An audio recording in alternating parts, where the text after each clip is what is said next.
Sandman Stories presents The Rose Beauty, story number 4 from the 44 Turkish fairy tales by Ignácz Kúnos. Illustrations by Pogany, 1913. This is the story of a young woman who is blessed with special powers and is fated to marry a prince, but things don't go well. In the end, she finds her prince. Okay, let's begin. The Rose Beauty. In olden times, when the camel was a horse dealer, the mouse a barber, the cuckoo a tailor, the tortoise a baker, and the ass still a servant, there was a miller who had a black cat. Besides this miller, there was a padishah who had 3 daughters, aged respectively 40, 30, and 20 years. The eldest went to the youngest and made her write a letter to her father in these terms: "Dear father, one of my sisters is 40, the other 30, and they have not yet married. Take notice that I will not wait so long before I get a husband." The padishah, on reading the letter, sent for his daughters, and thus addressed him: "Here, a bow and arrow for each of you. Go and shoot, and wherever your arrows fall, there you will find your future husbands." Taking the weapons from their father, the 3 maidens went forth. The eldest shot first, and her arrow fell in the palace of the vizier's son. She was accordingly united to him. The second daughter's arrow fell in the palace of the son of the Sheikh al-Islam, and him she got for a husband. When the youngest shot, however, her arrow fell into the hut of the woodcutter. "That doesn't count," cried everybody, and she shot again. The second time the arrow fell in the same spot, and a third attempt met no better success. The Shah was wrathful with his daughter on account of her letter and exclaimed, "You foolish creature, that serves you right. Your elder sisters have waited patiently and are rewarded. You, the youngest, have dared to write me that impertinent letter. You are justly punished. Take your woodcutter and be off with you." So the poor girl left her father's palace to be the wife of the woodcutter. In the course of time, a beautiful baby girl was born to them. The woodcutter's wife bitterly lamented the fact that her child must have so poor a home. But even while she wept, 3 wonderful fairies stepped through the wall of the hut into the dismal room where the child lay. Standing by her cot, each in turn stretched out a hand over the sleeping infant. Said the first fairy, "Rose Beauty she shall be called, and instead of tears, pearls she shall shed." Said the second fairy, "When she smiles, roses shall bloom." Said the third, "Wherever her foot falls, shall grass spring up." Then the 3 disappeared as they had come. Years passed away. The child grew and attended her 12th year, developing such loveliness as none had ever seen before. To gaze once upon her was to be filled with love for her. When she smiled, roses blossomed. When she wept, pearls fell from her eyes, and grass grew wherever her feet trod.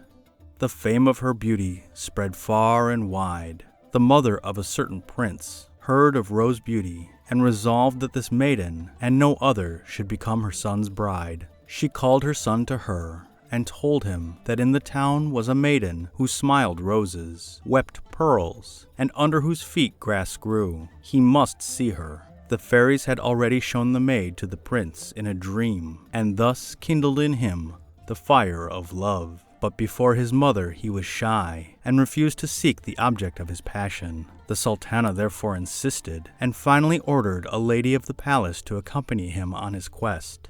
They entered the hut, explained the purpose of their visit, and in the name of Allah demanded the maiden for the Shahzada.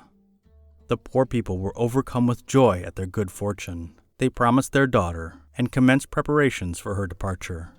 Now this palace dame had a daughter, who somewhat resembled the Rose Beauty, and she was displeased that the prince should marry a poor girl instead of her own daughter. Accordingly, she concocted a scheme to deceive the people and bring about the prince's marriage to her own child. On the wedding day, she gave the woodcutter's daughter salt food to eat, and took a jug of water and a large basket, and put them in the bridal coach, wherein the Rose Beauty herself and her daughter were about to set out for the palace. On the way, the maiden, complaining of thirst, asked for a drink of water. The palace dame answered, "I shall give you no water, unless you give me an eye in exchange." Nearly dying of thirst, the maiden took out one of her eyes and gave it to the cruel woman for a drink of water. As they proceeded, the torments of thirst again overcame the poor maiden, and again she asked for water. "I will give you a drink, but only in exchange for your other eye," answered the woman. So great was her agony that the victim yielded her other eye. No sooner had the woman got it in her possession than she took the now sightless Rose Beauty, bound her in the basket, and had her carried to the top of a mountain. The woman now hastened to the palace and presented her daughter, clad in a gorgeous wedding garment, to the prince, saying, "Here is your bride." The marriage was accordingly celebrated with great festivity, but when the prince came to lift his wife's veil, he saw that she was not the one revealed to him in his dream.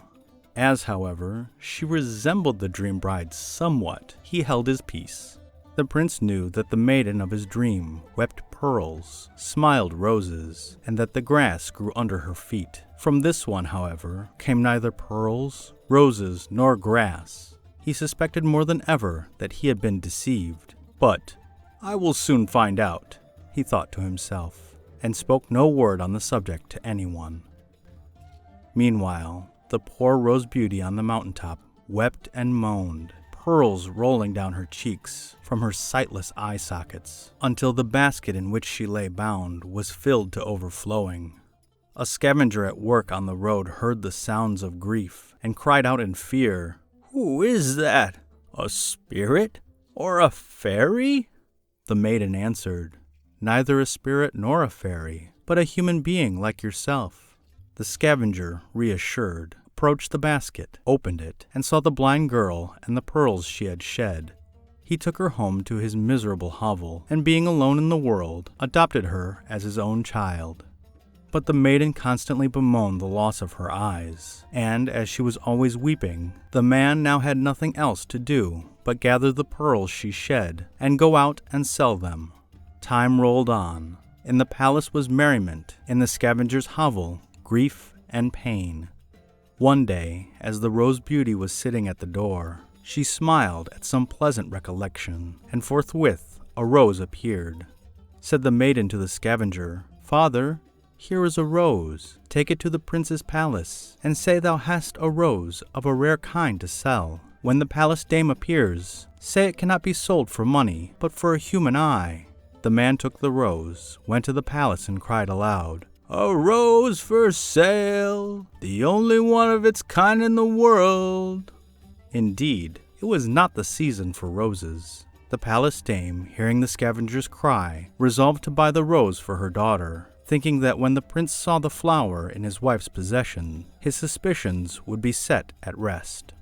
Calling the poor man aside, she inquired the price of the rose. "Money cannot buy it," replied the scavenger, "but I will part with it for a human eye." Hereupon the woman produced one of the Rose Beauty's eyes and gave it in exchange for the rose. Carrying the flower immediately to her daughter, she fixed it in her hair, and when the prince saw her, he began to fancy that she might after all be the maiden the fairies had showed him in his dream, though he was by no means sure.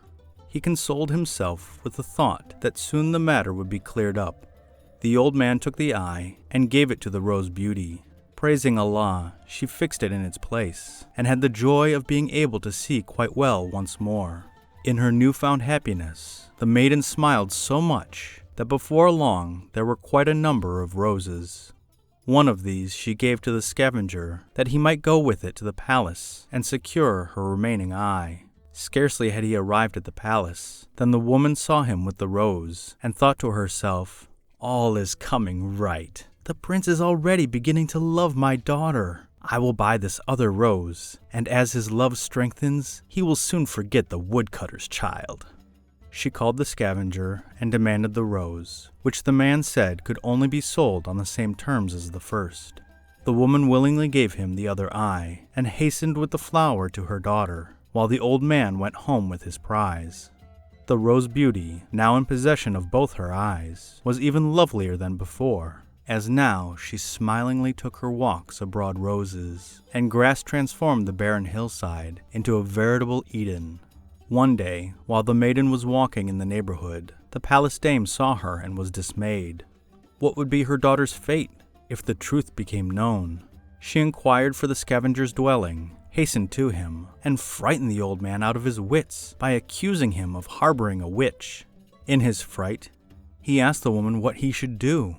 "Ask her about her talisman," she advised. "Then I can soon settle the matter."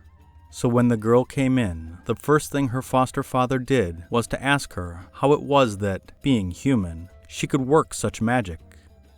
Suspecting no harm, she informed him that at her birth, the fairies gave her a talisman whereby she could bring forth pearls, roses, and grass as long as the talisman lived. "What is your talisman?" inquired the old man. "A young stag that lives on the mountain. When it dies, I must die too," answered the maiden. Next day, the palace dame came secretly to the scavenger and learned from him what the talisman was. With this precious knowledge, she hastened joyfully home, imparted the information to her daughter, and advised her to ask the prince for the stag. Without delay, the young wife complained to her lord of indisposition, saying she must have the heart of a certain mountain stag to eat. The prince sent out his hunters, who before long returned with the animal, slaughtered it, and took out its heart, which was cooked for the pretending patient. At that same instant, the Rose Beauty also died. The scavenger buried her, and mourned for her long and sincerely.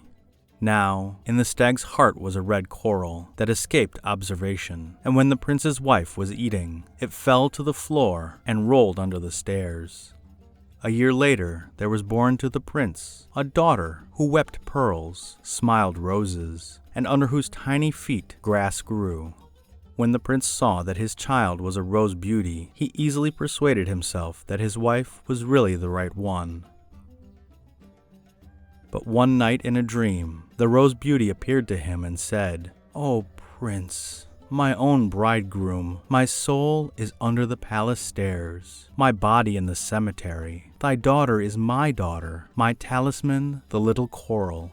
As soon as the prince awoke, he went to the stairs and searched for and found the coral. He carried it to his room and laid it on the table. When his little daughter came in, she took up the coral and hardly had her fingers touched it, then both vanished. The three fairies conveyed the child to her mother, the Rose Beauty, who, as the coral fell into her mouth, awakened to a new life. The prince, in his restless state, went to the cemetery. Behold, there he found the Rose Beauty of his dreams, with his child in her arms. They cordially embraced, and as mother and daughter wept for joy, pearls streamed from the eyes of both. When they smiled, roses blossomed, and grass sprang up wherever their feet touched. The palace dame and her daughter were severely punished, and the old scavenger was invited to live with the Rose Beauty and the prince at their palace. The reunited lovers had a magnificent wedding feast, and their happiness lasted forever. The end.